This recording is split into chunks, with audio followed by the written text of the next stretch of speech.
In this video, we're going to review some convergence things and then also talk about how we could use a series to estimate an integral. Okay? So first, we have an alternating series. I guess, you could kind of think about this. Think about if it were -1 to the nth times 1 over n to the 1/5. That might be easier to look at. It does converge, because remember, with an alternating series, the first thing we ask ourselves is the limit of this sequence 0? It is. So it does converge. Now, the next thing, I'll circle the whole thing here. The next thing we always look at, of course, is, would it converge if it weren't alternating? And it wouldn't. It would be a divergent P series. So it does converge, but only conditionally. This next one, we could think about it like it's n over e cubed all to the nth. And we could think about the nth root test. So n keeps getting larger and larger, and e cubed is a constant. So in those parentheses, we have something getting bigger and bigger and bigger, raised to the nth power. So this one would diverge. Okay. Next, we've got n over 5n plus 7. I might think of nth term test, or maybe even a limit comparison, right? Do a limit comparison. N over 5n reduces to 1/5. Well, just adding 1/5 plus 1/5 plus 1/5 will diverge. So that's out. And finally, n over e to the n, I might think of some ratio tests. I'm not necessarily going to do it. I'm just going to write ratio test, but this will converge. Okay.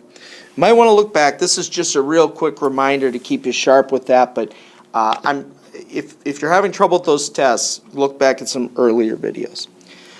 Find the first 4 terms for the Taylor series for f of x equals e to the 3x. Okay. Remember our Taylor series formula is the nth derivative evaluated for us at 1, right? Because it's x equals 1, so we're about 1, over n factorial and x minus 1 to the nth power. And we add those terms up. Okay, so we need some derivatives. In first 4 terms, we have the function, so f of x equals e to the 3x. So that'll give us our first term. The derivative,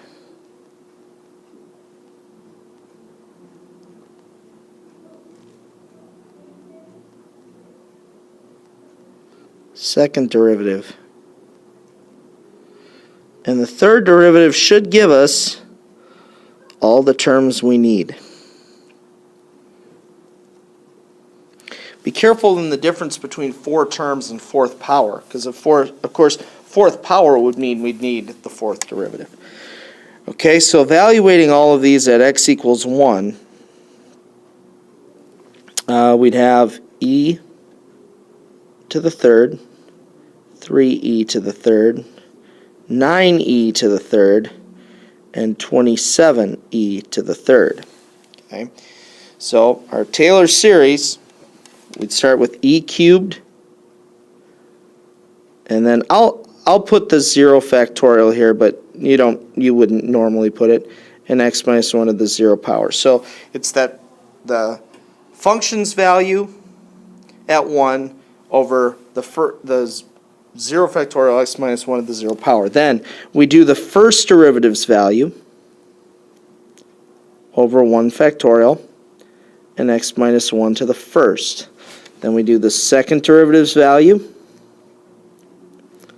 over 2 factorial, x minus 1 squared. And finally, the third derivative's value over 3 factorial and x minus 1 cubed. Okay, we could clean it up just a little bit. We'd have e cubed plus 3e cubed x minus 1 plus 9 halves e cubed x minus 1 squared, and 27 over 6 would reduce to 9 halves e cubed x minus 1 cubed. This is our Taylor series for e to the 3x about x equals 1. It doesn't look necessarily nice, but the thing to remember is e is a constant. So when it asks us to use our series to estimate an integral, right? That means we're going to integrate, because these two, the e to the 3x equal to that, we're going to integrate this series. Now, it's not going to be great. It's going to be e cubed x plus, now I'd raise the power, so I'd have 3 halves e cubed x minus 1 squared.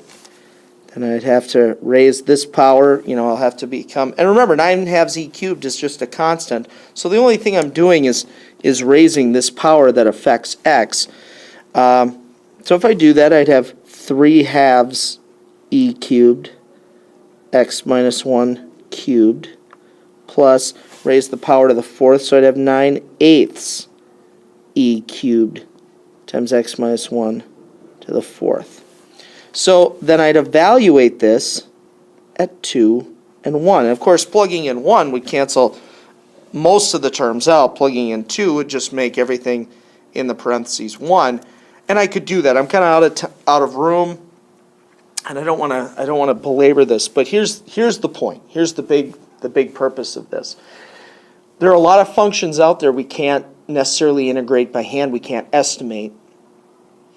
And a polynomial, and remember, Taylor's series just give polynomials. Polynomials are, x squared, x cubed, those types of things. Those we can evaluate. So we can estimate e to the 3x, and keep in mind, e to the 3x, I try to make a kind of a nice function here that for derivative's sake, but e to the 3x is one we could integrate. But if you actually plugged in now 2 and 1 into this and got an answer, and then evaluated this, they would be very, very close to one another. We set up a Taylor series, e to the 3x, we said was approximately this thing in blue, which means the integral of e to the 3x is equal to approximately the integral of what was in blue, which we found right there.